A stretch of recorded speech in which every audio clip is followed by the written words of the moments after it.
All right, good morning and welcome to this morning's discussion of Psyfeld, specifically the episode The Checks.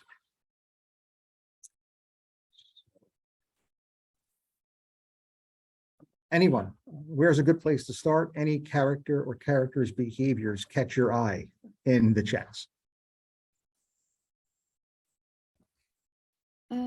I noticed like similarly in the last episode, Jerry kind of had like I don't know, like a little bit of like an ego thing going on when he saw like the umbrella twirl thing and like heard about how someone else was taking credit for inventing it. So it just reminded me of the last episode where he like kind of had the same like ego issue thing. Yeah. All right. So I think a couple of things to bring to light here in the context of the quote, ego or ego issue thing. Let's get an idea of what it is that we're actually focused on here. Anybody have any opinion in terms of what the clinical focus would be if the identified behavior resulted in clinically significant distress or impairment in the character of Jerry Seinfeld? What might be the clinical focus? And the hint is exactly what you just identified and stated, and that is it seems to be stable, and that it was identified in our previous discussion as well, the discussion last week. That's a hint. Would it be narcissistic personality disorder? All right, so you're correct in where you went with this, and the more general answer is that it's a personality trait. And I think the clinician would have to now investigate whether or not there's a personality disorder, right? The difference between personality trait and personality disorder? The disorder would be something that's intrusive and then bringing like marked distress to the person and their functioning. And then trait may necessarily could be egosyntonic, that kind of lines up with how they perform day to day. That's exactly right. Okay. We all have personality traits, every one of us. Okay. For better or for worse. Only when an identified trait causes clinically significant distress or impairment should a psychiatrist have any opinion of it. That's when a clinician might investigate whether or not the individual has a personality disorder. And that clinical term disorder connotes that very criterion of clinical significance. So hypothetically, if we identify that Jerry's behavior does in fact result in clinical impairment, now we could discuss whether or not Jerry Seinfeld has a personality disorder. Now, I think because of the limited time we have this morning in discussing this particular episode, reviewing narcissistic personality disorder and others in the differential diagnosis is a little beyond the scope of this conversation, but I think it's very critical. And I think the teaching point here is where we would start, right? And I think because of the stability of the behavior, the clinician would be directed towards this perhaps being who Jerry is, i.e. his personality, and distinguishing between a trait and a disorder with this specific example. Anything else for Jerry here? If you're following this character through this episode, any other behaviors that caught your eye? I guess feeding into the narcissistic personality trait, I feel like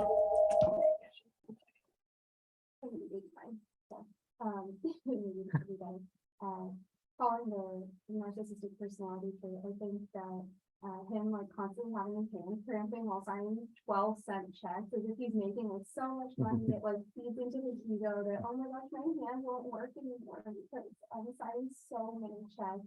And like the way that they presented that to the Japanese like TV producers also was like feeds back into his own ego, because it's not like he's signing checks worth like copious amounts of money for 12 cents each year. You calm down.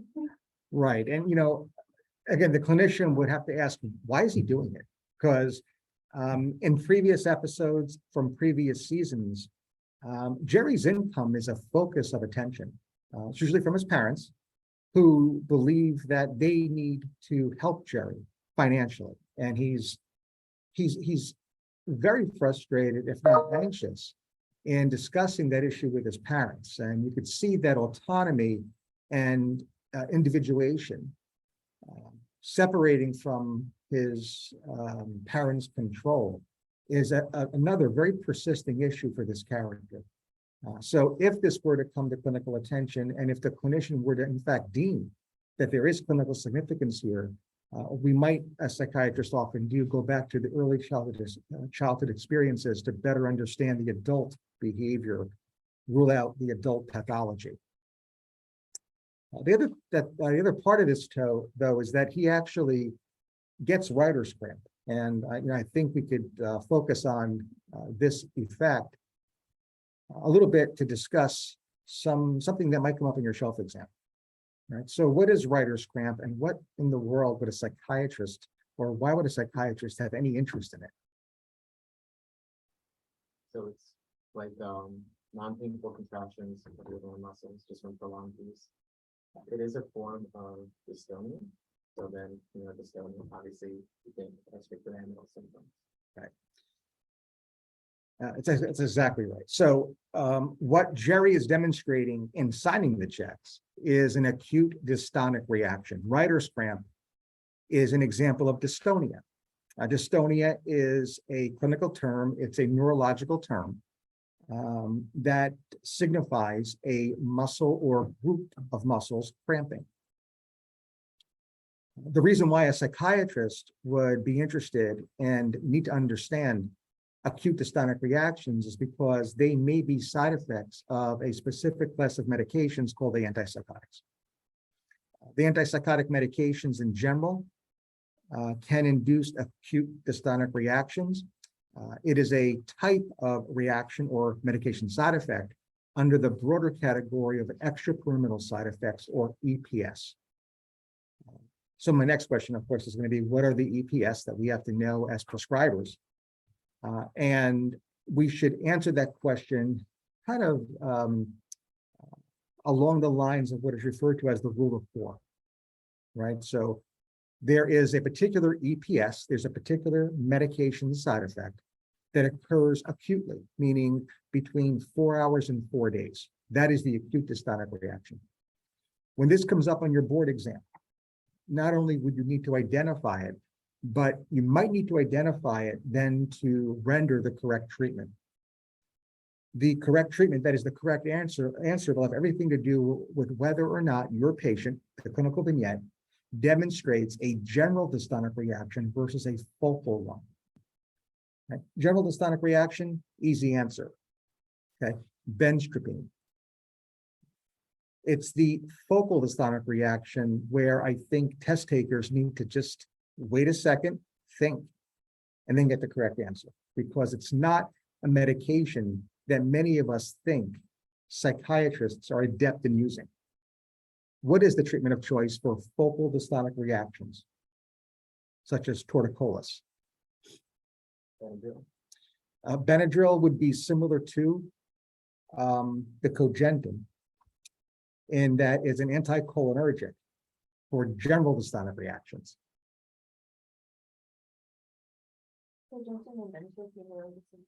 Cogentin and benztropine are the same thing. Benztropine is the generic name. Diphenhydramine, generic name for the Benadryl. Both are correct for general dystonic reactions. Focal dystonic reactions, Botox. You see that reaction? That's why test taker or test makers, question writers, add that to shelf exams in psychiatry. Right? You're not going to get that wrong then. Botox for focal dystonic reactions. Reaction between, or the EPS between 4 days and 4 weeks.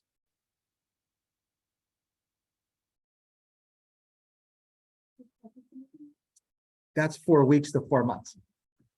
That's exactly right. Akathisia, right? Akathisia or akathisia is the clinical term for motor restlessness.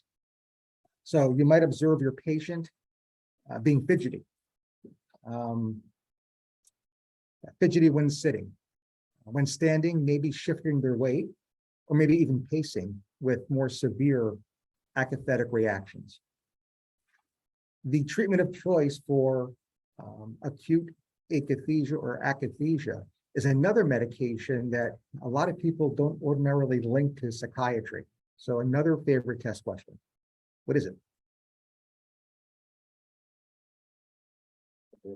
It's the beta blocker. Right, beta blocker. Second line therapy, diphenhydramine or the cogentin.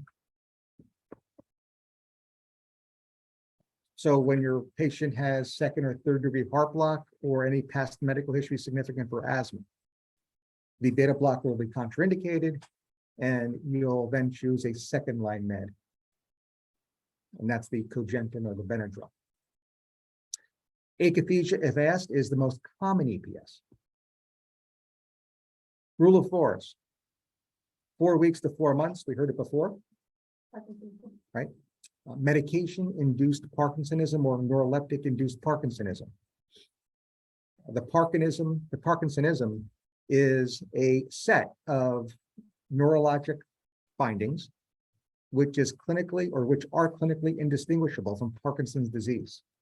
The cause, of course, is not the deterioration of cell bodies of the substantia nigra, which, of course, is the etiology for Parkinson's disease, but it's the same exact tract that has the dopamine depleted, not because of the cell bodies dying, but because of the medication side effect.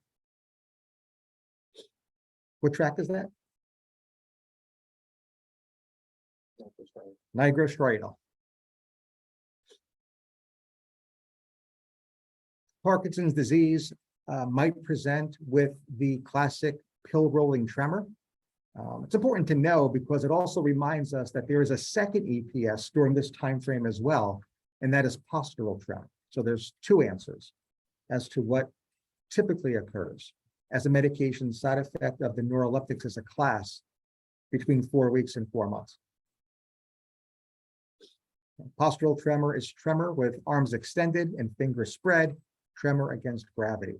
It's not hands by your side and observing a pill rolling tremor, that which is characteristic of Parkinson's disease or medication-induced, neuroleptic-induced Parkinsonism. 4 months to 4 years, well, by this time, your brain, your central nervous system, is going to adapt to the lower dopamine levels by upregulating receptors. And when dopamine receptors are upregulated, later, tardive, you have another EPS called tardive dyskinesia. The treatment for TD is to stop the offending agent. And the one medication, I know there are newer meds, but the one medication you're likely to see in your shelf exam to switch the individual to is Clozaril. Clozaril not only has a very low incidence of TD or EPS in general, but there is evidence in the literature that it actually reverses tardive dyskinesia. It's a different newer drug. Yeah. Yeah, clozapine or Clozaril. Yep. All right, so quick review, very quick review of the extrapyramidal side effects.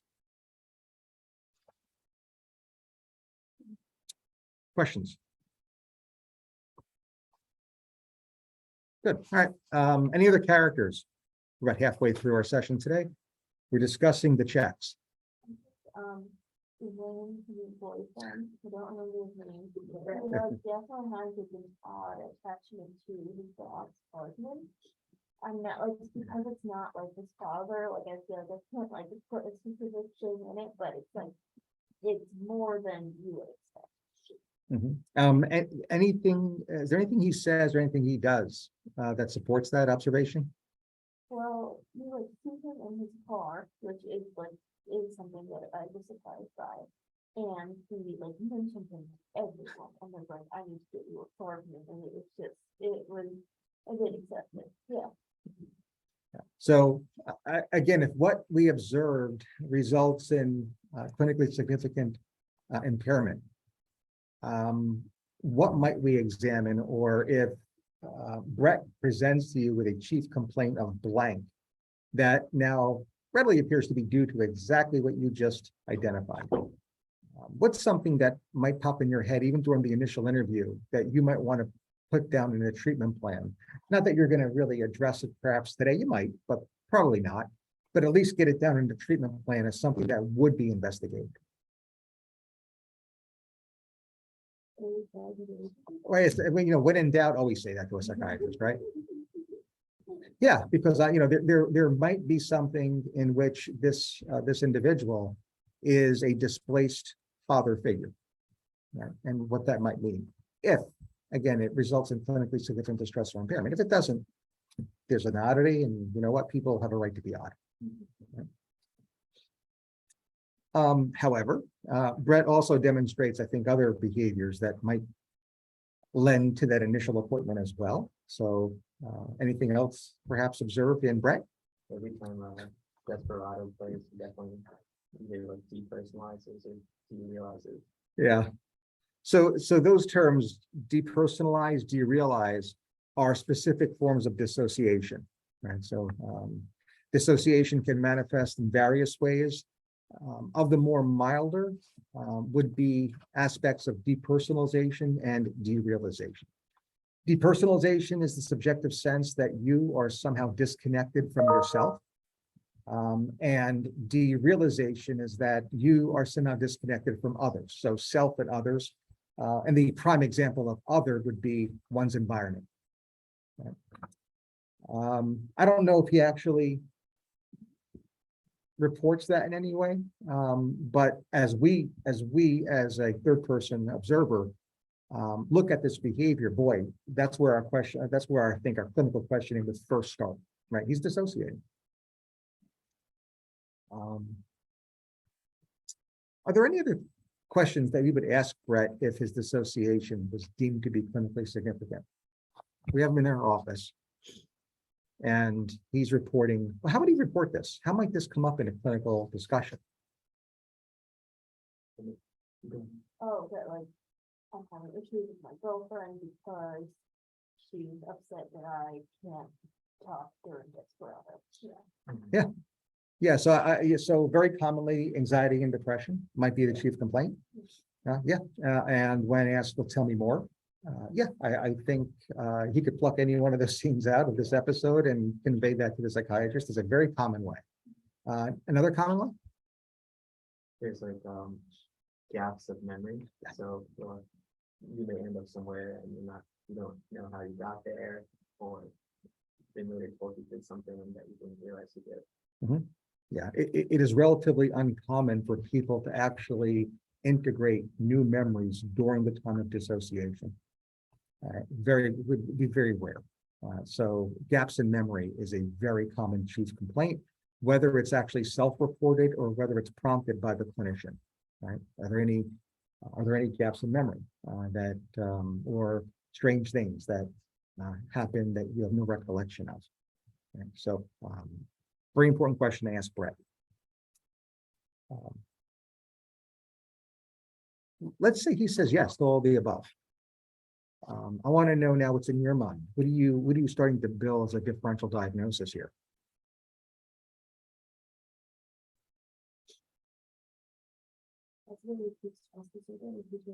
And so you're thinking of an anxiety spectrum disorder, so acute stress disorder versus PTSD.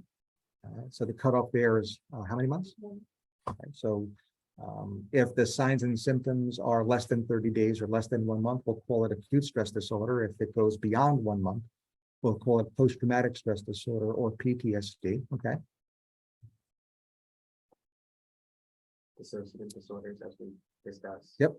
Yeah. So definitely anything in the dissociative disorders chapter would be very fair game here. Mm-hmm. How about if I asked or prompted even before either of those, which are very high in the differential, by the way?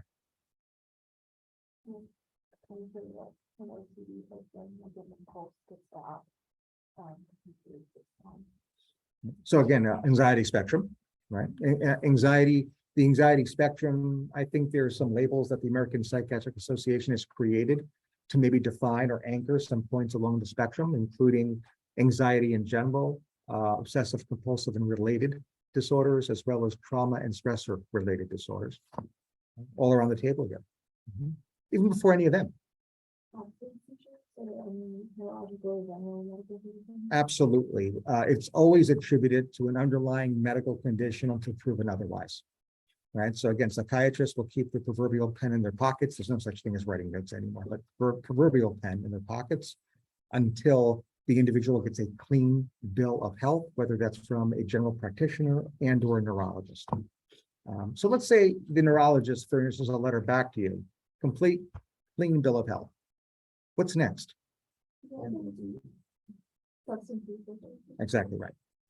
A substance-induced dissociative disorder. Now, as of 2013, just for semantics, there's no such thing. We use the word psychotic here. Right? So as of the publication of the DSM-5, all substance-induced dissociative disorders are now known as substance-induced psychotic disorders. The APA makes no differentiation between those two general classes when substance induction is being considered. Right? And then what are those 5 substances that can induce both dissociation and psychosis?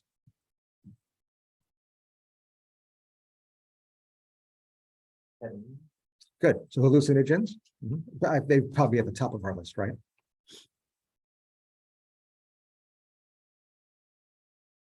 Four more. Anyone?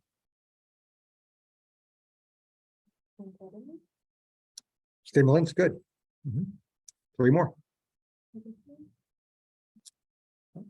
So sedative hypnotics.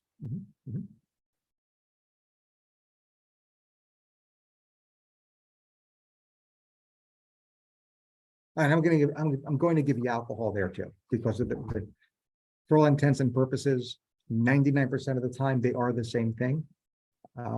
You could address a clinical scenario as the barbiturates as well as the benzodiazepines, the sedatives, as being nothing more than alcohol in pill form. Exactly. 2 more. It is definitely technically. Wow. We're live, by the way. You're going to stand in front of our camera too in a second. Oh, So that's I should go this way. well, you can step in. I'll introduce the world. The camera. Introduce the world to our residents. Okay. We're actually just bringing you up to speed. We're just discussing the different classes of substances that can induce psychosis and dissociation. We've named alcohol, sedative hypnotics, we've named stimulants, and we've named hallucinogens, and we're missing 2. Everyone's looking at don't look at my resume. This is a medical student based idea. Seinfeld is for medical students. Don't look at my resume to bail you out here. Cannabis. Cannabis. And the final one is inhalants. Inhalants. All right, we have 5 minutes left. Any other observations for any other characters or of any other characters in this week's discussion of the checks?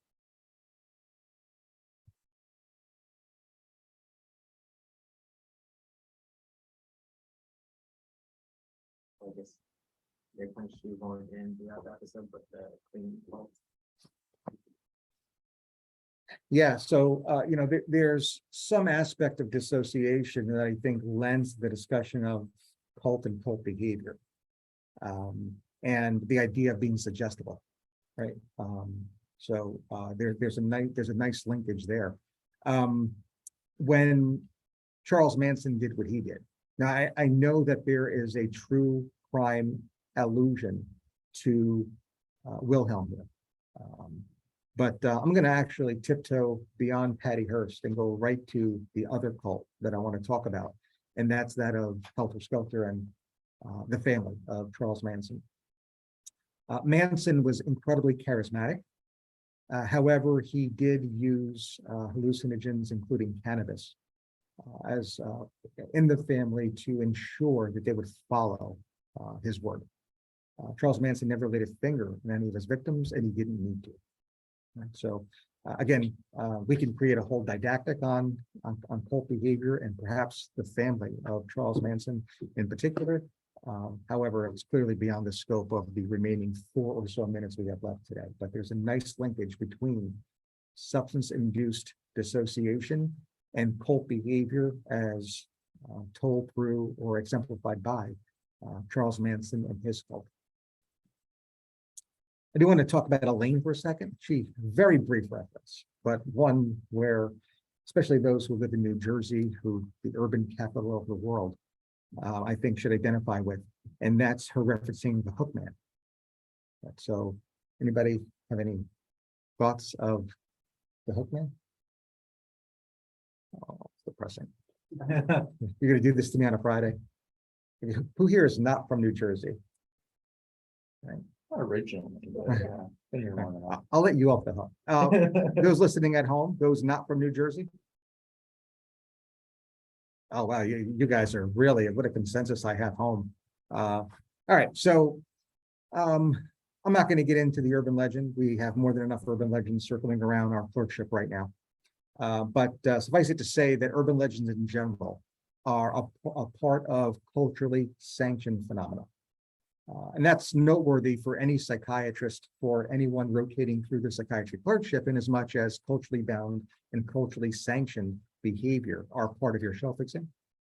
Right. So what is the difference between culturally sanctioned behavior and culturally bound syndromes? You might have to make that differentiation on your shelf.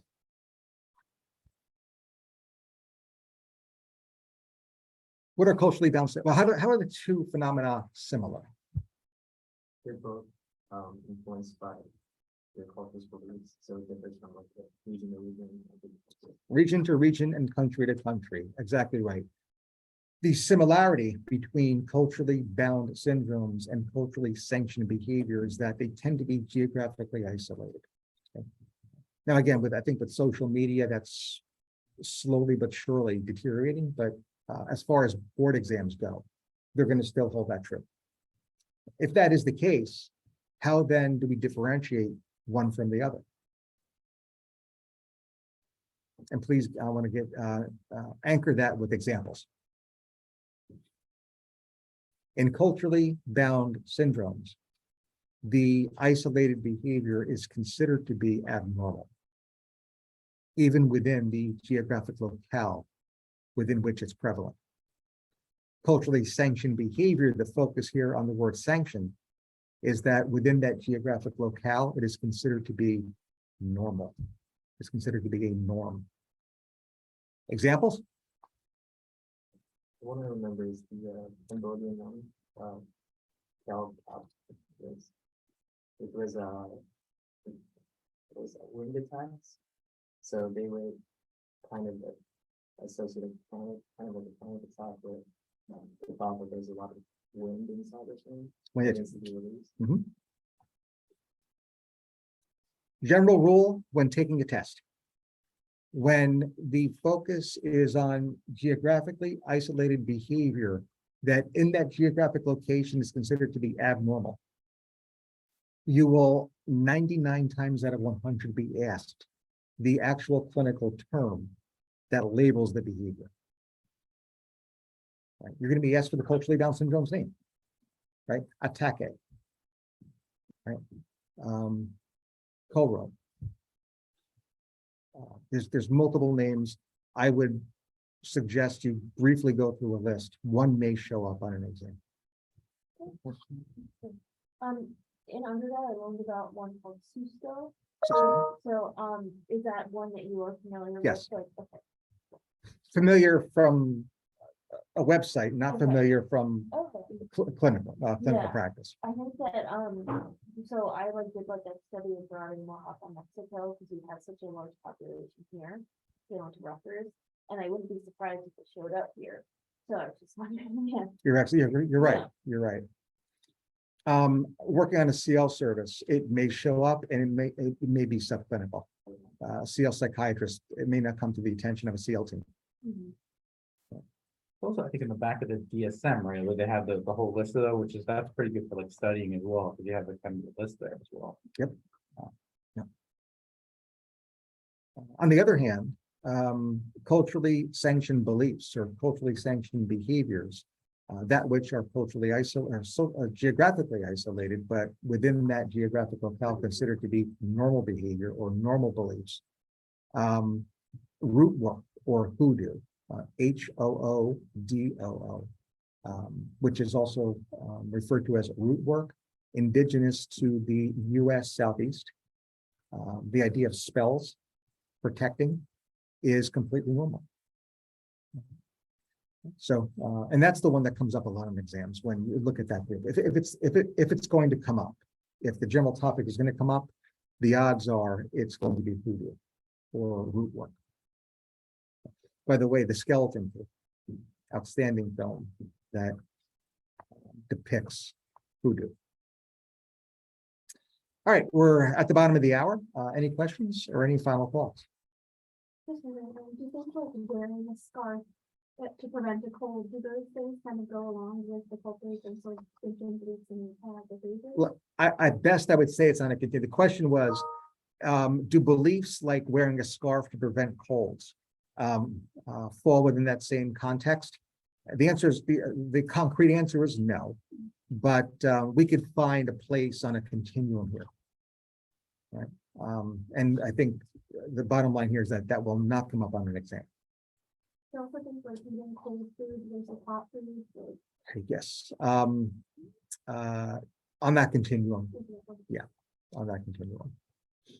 Because not only do we deal with cultures, which makes it easy, right? Because we could look at a map and say, okay, there is where we can pinpoint that particular belief, or at least its origin. When we start dealing with subcultures within an identified culture or country, it becomes a lot more complex. Yeah. Right. And therefore a more difficult conversation for the psychiatrist. Right. All right, we'll leave it here. Give us 5 minutes. We'll be back on a different link to talk about our patients for this morning for table rounds. Thank you.